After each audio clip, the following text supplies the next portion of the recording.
That ass. I love this spying on people app and shit. Look over there.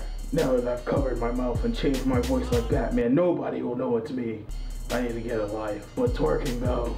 Twerk, twerk. Hello people, and welcome back to the Gaming News Review. I am your anchorman, Jimmy Johnson, and today, as you might have guessed, we are talking about Watch Dogs. Yes, Ubisoft's baby that swept the globe and the nation, but has been maybe a little overhyped? I don't know, let's see and find out if this game flies or flops. In Watch Dogs, we follow the story of Aiden Pierce, a hacker who suffers from a severe case of Batman syndrome. Now, for those of you who aren't familiar with the disease, it's when the main character starts to talk like this, showing little or no emotion as he further proves how uninteresting his character really is. Now, Aiden Pierce is a fail as far as protagonists go, but the game makes up for it by adding its colorful cast of both friends and enemies. Now, for the gameplay. The main attraction to the theme park that is Watch Dogs is in fact the hacking, so let's get into it. Hacking is extremely simple in this game. All you need to do to hack the Pentagon is press X. The small time hacks like messing with the drawing bridge or making a manhole explode are easy to pull off and are primarily used to get away from the cops. However, the law enforcement in this game is very aggressive, leaving little to no room for error during chases. Basically, if you mess up a trap even once, the cops will rain down on you in a heartbeat. The major hacks in this game can be found at CTOS stations and enemy databases. Hacking then becomes a puzzle game where you must flow the data in the correct sequence. It doesn't get too complicated past that point, but it gets very frustrating when they start to add timepieces. Weapons have a good variety in this game. Actually, weapons are one of the main features that I actually like in this game. There's not like too many and there's not too few. The part I love about the weapons is that you don't have to spend hours hacking people's accounts just so you can buy them. Once you pick one off of a dead enemy, it becomes yours. All you have to do is fill in the ammo. The game's driving, let me be clear, the game's driving is not driving. It's skating on streets coated in invisible ice. You can't maneuver as well as you would like, which makes for a frustrating experience when you're trying to slip and slide your way from the cops and criminals shooting at you constantly. The game comes with the skill progression tree, where Aiden can spend skill points learning how to drive, shoot, and craft better than he did before. The game has an online feature where you can play team deathmatches, free roam, or even racing game modes. One of my favorites is the decryption game mode, where you and a group of hackers play keep away with files that each of the teams are trying to recover. Now, Watch Dogs does a great job at immersing the player in the Chicago CTOS revolution that's going on in the Watch Dogs universe. But at the same time, it does a horrible job at keeping us locked in with its repetitive gameplay, repetitive missions, and acts that seem to go on forever just for the sake of making a longer game. So you might get bored, but hey, at least the game looks pretty, right? Or does it? Because according to Ubisoft, they simply cannot have that kind of a gap between what the game should be and what it is currently. You may be asking yourself, what are you talking about? Well, let me elaborate, people. I'm talking about Sony and Microsoft's corporate politics playing a huge role in taking away from the gamer's experience, especially with this game Watch Dogs.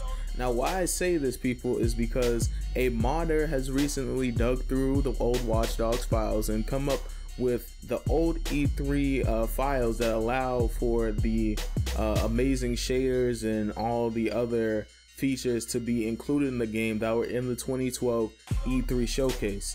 Now, the fact that I have to rely on somebody from the PC community to deliver to me an experience that Ubisoft promised clearly shows a lack of respect for the gaming culture by these corporations. And I'm not just blaming corporations just like Microsoft and Sony. I'm looking at what you call Ubisoft too, because in order for this to happen, it had to be allowed to happen.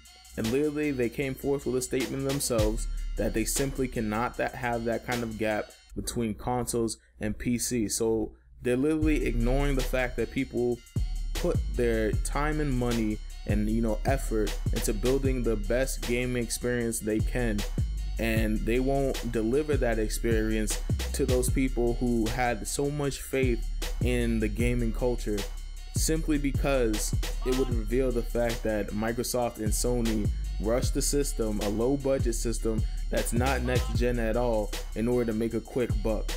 And it would reveal the fact that they put no effort, no kind of thinking or planning into this kind of PC. Because if they really wanted to sell people the next gen experience, even if it meant making the the system a little more expensive, it would mean that people would be able to enjoy the kind of experiences you're selling to people. But like I said, in order for this stuff to happen, it had to be allowed to happen. So I'm looking at you, Ubisoft. So in terms of like my judgment of Watch Dogs, this played a huge role. Now, for like I said, for console players, there is a huge drought in terms of games. So I would say if you have nothing better to play, and trust me, there's tons of other games you could be playing besides Watch Dogs, then then go get this game. But for PC players, I wouldn't support this bullshit. I completely regret my decision of even purchasing this game.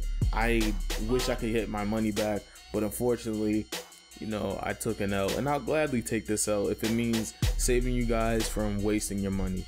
And honestly, this whole Ubisoft thing, it's like, I might review games like Valiant Heart. I might review games like Assassin's Creed, but Valiant Heart, there's no way they can scale down the graphics. But with other games, it really has me questioning, like, am I gonna be sold a false experience just so consoles won't realize that they're gaming on a mediocre PC? There's so many questions that are unanswered, but I guess only time will tell. But alright, back to the review.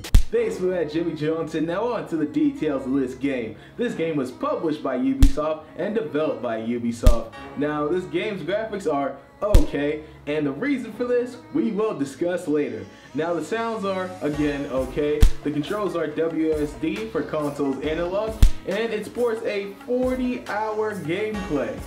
Now, mind you, this is when you add the side missions, not just the main story. If you just breeze through the main story, the game will probably be a lot shorter. Now, you can't, rule out the multiplayer, but just, if you're gonna play the game, play all the game. Now, here are your details. Now, you see, you need a pretty decent PC to run this game. Now, however, that may still not be the case, but we'll discuss that later. Now I'm gonna pass it on to Coach to give you his likes and dislikes on this here game, Watch Dogs. Back again. Tell your mom, save a plate. I love you too, Mom, but I gotta get back to work. Yes, I will bring home the milk.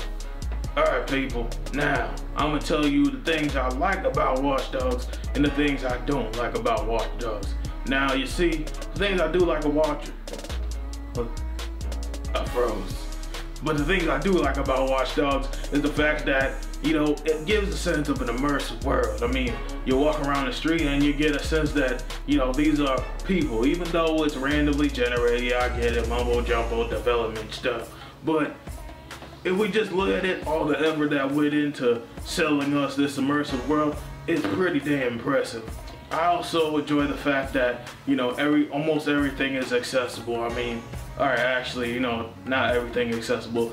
But, well, there you have it. There's the end of the things I like list. On to the shit I don't like list. Now, the shit I don't like is that, yes, everything is not accessible. Like, I mean, there's only a few things you can actually, hack. And hacking's not too, complex. All you do is press the X button. I mean, come on. Come on. Press the X button, that's how hackers do it. That's how they hack all the major systems. They press the X button. I don't want to get into that anymore.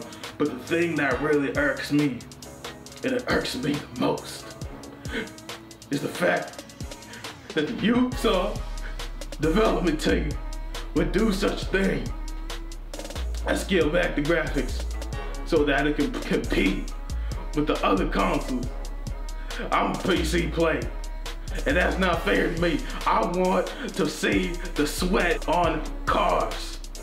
I want to see the rain in its full effect. I want to see everything how it's meant to be, but not in this game. And the statement that they gave was that it was because they simply cannot have that much of a gap between PC and consoles. Now, if that doesn't turn you off from this game, I don't know what will. Yeah.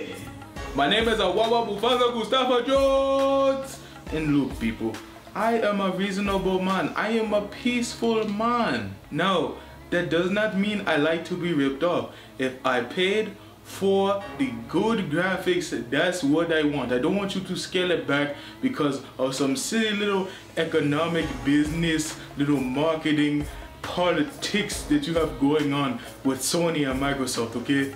For the viewer, do not get this game if you are expecting it to be all the hype that they have sold to you. It is none of that. Now, the only reason I would say to get this game is if consoles are on a drought, which means, yes, you should go get this game. 40 hours is pretty good. Let's face it, it's like the only game out right now that's even halfway decent.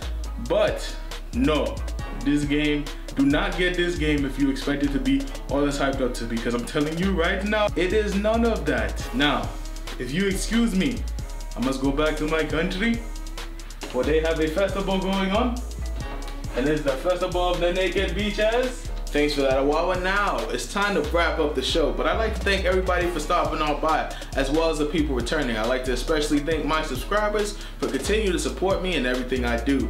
Now, don't forget to like, share, comment, subscribe. Why? Because it helps me and it helps the channel. Now, I'd like to thank everyone for joining me for another gaming news review.